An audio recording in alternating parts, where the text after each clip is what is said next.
every time you move your body, it's like you're giving your brain a wonderful bubble bath of neurochemicals.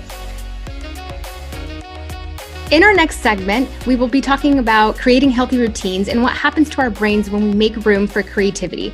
I can't think of anyone better to do this than our next guest, Dr. Wendy Suzuki. She is a professor of neuroscience and psychology at New York University, where she studies the effects of physical activity on the brain. She's an award-winning scientist, a TED speaker, and best-selling author of the book, Healthy Brain, Happy Life, which was recently made into a PBS special. Suzuki is a passionate thought leader, spreading understanding of how physical activity can change, improve, and protect the brain. Dr. Wendy Suzuki, thank you so much for being here. Let's go ahead and give her, let's give her a big round of a virtual applause. Thank you. Yeah, thank you so much for being here. All right, so we're going to go ahead and jump into it. I watched a couple of your TED Talks, and in it, you in one of them, you walk us through your personal journey of exercise and becoming more active and almost instantly seeing the benefits in your brain and in your day-to-day of doing so, which I think is incredibly powerful to know, to recognize, and to research and look more into. So I really want to talk about your recent work revealing the benefits of aerobic exercise, specifically when it comes to creativity. Can you tell us a little bit more about that and what kinds of cognitive functions are most sensitive to exercise? Yeah. So what are the cognitive functions that are sensitive to exercise? There is an immediate benefit after every single time you move your body. And the image that I like to give is that every time you move your body, it's like you're giving your brain a wonderful bubble bath of neurochemicals. And some of those neurochemicals you've heard about before. They are dopamine, serotonin, noradrenaline. They're making your mood go up. They're giving you these great feelings of reward and pleasure in your brain.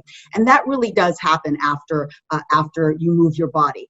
And people think, oh, well, you mean if I become a triathlete, then I might see that.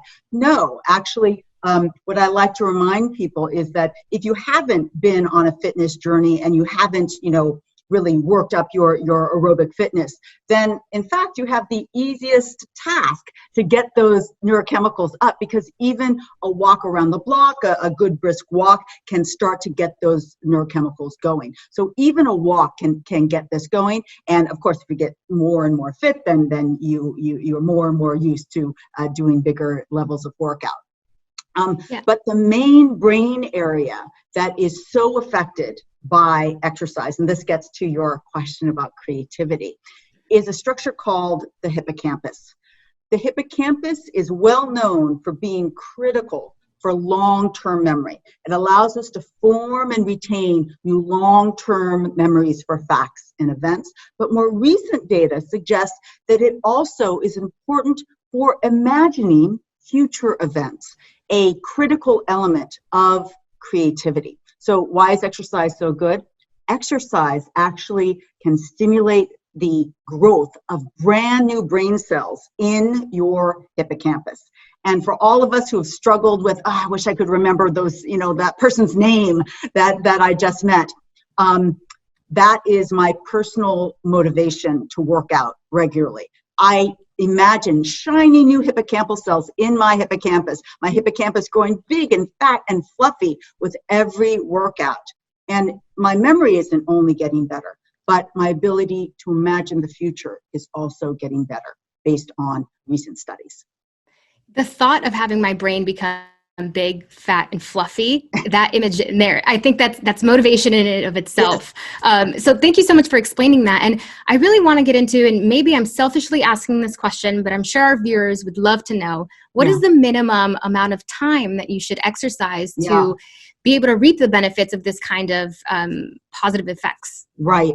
That is the most common question that I get asked. And the answer is that it really depends on where you're starting off. And let me start with those of us that may not have a regular exercise program, but are intrigued by the idea of, well, maybe exercise, maybe I do want more shiny new hippocampal cells in my hippocampus. So what you want to do is work out and move your body so that you're a little bit out of breath. Well, actually, even a walk, a good power walk for somebody that isn't used to exercise is getting to that level of more aerobic activity.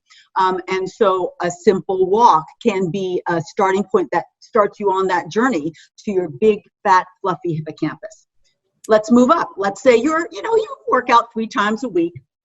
You then know those workouts that push you a little bit. It's not the easy day workout. It is that workout that, okay, I felt like I really worked out today. That's the feeling that you want to get the level where you're going to get those new hippocampal cells, because you're not growing them immediately. What you're doing is you're stimulating the release of a growth factor in your brain with exercise. And the more you have that growth factor, think of it as part of the bubbles in the bubble bath.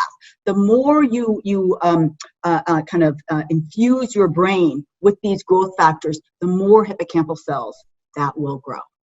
And thank you so much for that. And I think a lot of what may be happening oftentimes is, how do I get started? How do I get to the point where I can exercise and feel those benefits almost instantly? What are the 4 brain hacks for getting to a place where I can motivate myself enough to exercise and keep going and keep doing it? Yeah, that is a great question. And so here are my best tips, and this is what worked for me, and I've seen it work for lots of other people. And the first thing is, you must find a way to move your body that you enjoy. Not that somebody else says, come to my, my scary gym and move tires around. It has to be something you enjoy. And also, you have to get it. Exercise is not just going to the gym in spandex and working out. Movement. It's not. No, it's not. And so if it includes, if you're a social person, you have lots of friends that you could walk with, that is your exercise. If you have a partner that you like to dance, or a whole group that you like to go line dancing with, I love dance and music because there you have a natural motivation of music, which has always been a huge motivator of mine to work out. So you have to first think about, what is that thing that I already enjoy doing? And you have to start small. Do not go and say, okay, I am going to 7 days a week, I'm going to do this every single day. No, start out small. Keep it enjoyable. Yeah, I love that you say that, because for many years I've been wanting to just get into running, or for example, one of my best friends loves rock climbing, and that's her form of exercising. And I always thought, I can just force myself to get into it, but it doesn't lead to, me working out all the time. So I love that you say that. And for many people right now, especially with everything that's going on in the world, how have you personally found ways to maintain your exercise routine and staying active when many things are closed, or you're staying at home? How do you make sure that you can find those things that you really love and exercise within maybe the 4 walls in your home? Yeah, well, I was a little bit lucky because I had started doing at-home workouts, online workouts, even before everybody was shut in. So I found modalities and teachers that I really enjoyed. And for me, the journey was, first I went to the gym, and I had to be motivated by those great teachers that chose the best music that I liked, and motivated by all the other people around, so that I would, try harder. I try harder when there's other people looking. It's like, oh, maybe they think I'm working out hard enough. Social pressure. I motivate myself that way. But then I got motivated enough. I didn't need the live teacher. I didn't need the people around. I knew I was self-motivated enough to do that. And that's when I could stay at home and save that time of going to the gym. And so what I've been able to take advantage of, that I invite everybody to take advantage of, is there is truly a revolution going on right now in online fitness. All the fitness companies realized that they had a captive audience at home. Their customers could not travel to the gym. Let's bring our best teachers online, and they're getting really good at it, and it's engaging, much more engaging than it used to be, and there's huge choices, and lots of different organizations are offering free 6-week memberships and things like that, that really allow you to explore the different workouts. And so that's what I've been doing. I've been exploring all those 6 weeks free memberships. And I've also been taking advantage of, there's a lot of celebrity fitness trainers or athletes out there that are offering free workouts. So I always like to tell people, I worked out with Venus Williams and her mother on an Instagram Live.